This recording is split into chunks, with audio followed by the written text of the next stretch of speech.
Can you give me an example of what a fellowship looks like? If it has to be hypothetical, great, but something very definitive of what a fellowship for one particular individual looks like. Well, I think the first thing to understand is that the fellowship is designed specifically for an individual considered to be actively involved in firearm activity within an impacted neighborhood. And for that individual, he's now a fellow once he decides that this is something he wants to do. Not necessarily decide that he wants to change his behavior, but because the fellowship is presented as a prestigious opportunity, he decides, hey, maybe I should check into this. It's an 18-month to 24-month experience where this individual is going to be engaging in activities that include engagement by folks facilitating the fellowship work. We call those folks neighborhood change agents. Every single day, multiple times a day, by multiple neighborhood change agents a day, over an 18 to 24 month period. Now that's a very new type of engagement with an individual who's typically trying to remain under the radar, anonymous and out of the way. Now he's being engaged every single day by a person that's healthy. He's getting healthy information, healthy example, healthy instruction, healthy advice, particularly around how he addresses the conflicts that he's negotiating every single day. 2, this individual is going to work with his primary neighborhood change agent to develop what we call a life map, a life management action plan, a battery of areas in his life that we believe he needs to be proficient in to be healthier, a healthier individual. That include health, behavioral health, finance and financial management, employment, academics if he's a younger person, recreation, spirituality, and on and on. So he's going to sit down and work through developing 3 6-month life maps where goals for his life. Now that's a new thing too, right? I usually as that fellow, I'm not thinking about life beyond today, right? So now I'm thinking about my life in 6-month intervals, and I've got these specific goals that I'm working to achieve. Goal development can be transformative. Goal achievement can be even more transformative. And I've got this NCA that's going to not only help me develop this life map, but also help walk me through achieving the goals associated with my personalized, very unique life map over the next 18, 24 months of this engagement.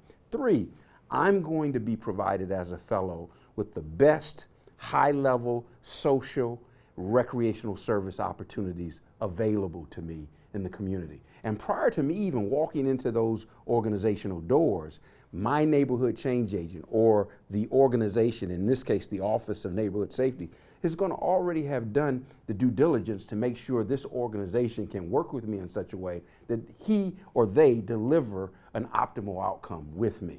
So I want to make sure that happens. 4, as a fellow, wow, if I'm achieving goals associated with my life map over the first 6 months, beginning in month 7 or after month 7, I can begin earning up to $1,000 a month based on future life map goal achievement, all tied to the work and my personal investment into developing myself to becoming a better, a healthier, a more responsible contributing member to my neighborhood, to my community.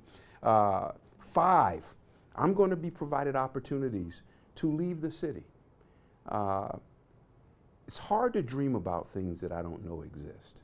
And typically, as a fellow, all I know is this neighborhood, right? And so when I'm provided an opportunity to leave the city, man, my horizons are expanded. I begin to see life in a very different way. Quite frankly, I began to perhaps want to live.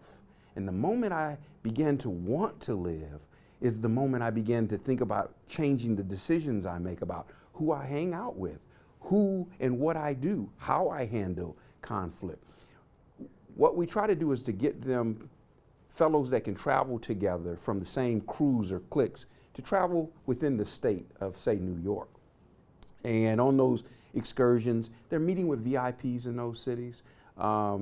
They're doing a community service exercise, feeding the homeless, working with the elderly, things that can provide cathartic opportunities, things they can't do at home because of safety, things they don't do because they've never been introduced to community service, right? So we want to make sure that they have those opportunities, maybe even visit a university or college. They're going to stay well, they're going to eat well. It really does provide them with an opportunity to simply breathe. I live in a world where I'm super hyper alert. I'm always looking on the side of me, behind me, because somebody's out to get me, right? This gives me an opportunity to be in a space where nobody's out to get me, including my so-called enemies or law enforcement, right?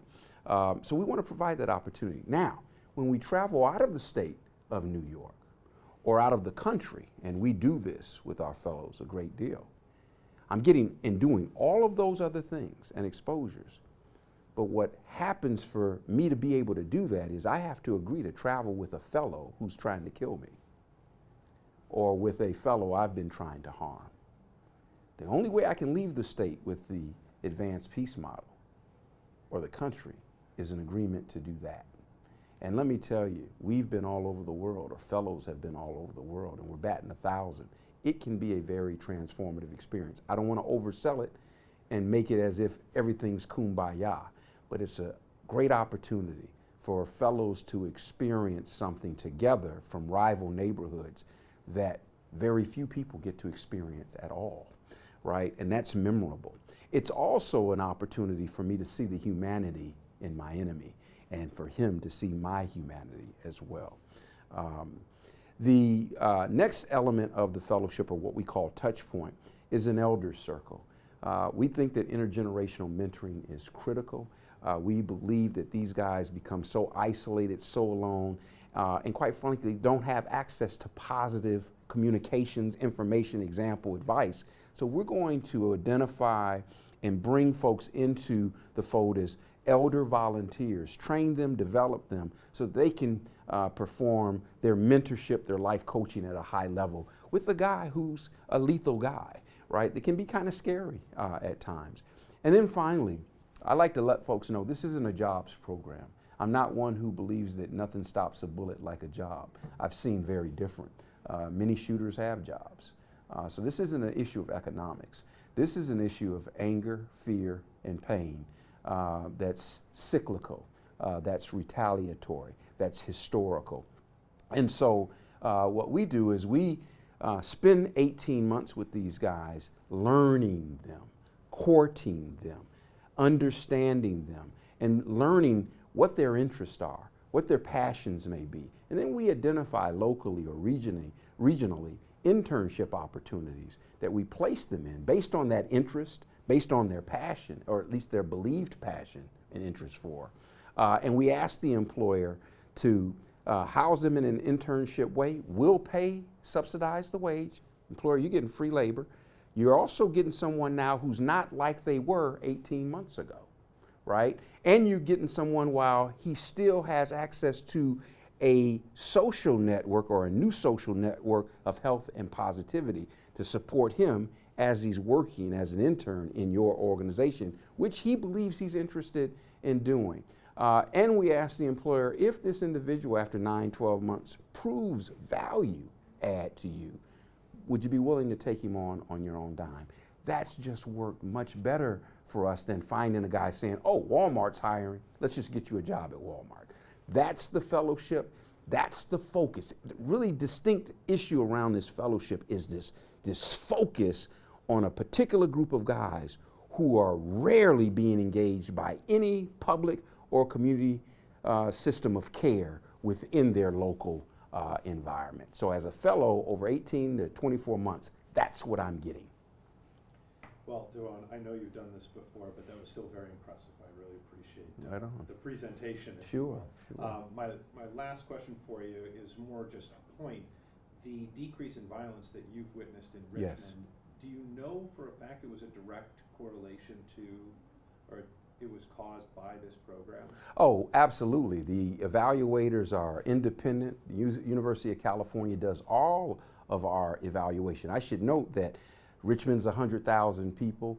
We are in Sacramento, 500,000 people. The city of Stockton, California, 300,000+ people. Fort Worth, Texas, nearly 1 million people where we're doing work. Fresno, California, close to 5,000 people. The University of California is responsible for evaluating these sites, and what we've learned are two things. Within 24 months of implementation, we're seeing at least a 20 to 40% reduction in gunfire. We're the only thing being added to the environment. And so the other piece of this is that the fellows selected are corroborated by a broader community set of stakeholders, which includes law enforcement, to ensure that we're working with the right people. As you've heard the touch points, this can be applied to anybody. In order for it to have a direct correlation to reducing gunfire, it needs to be clear and certain that we are actually working with the guys pulling the triggers. Law enforcement is a part of helping, and I mean broad law enforcement, helping to help us identify or giving us ideas about who they believe some of those people are. Obviously, the community is going to talk to us in ways that they perhaps won't talk to law enforcement. And some of the greatest sources of information that we get about who should be a part of the fellowship are the fellows themselves.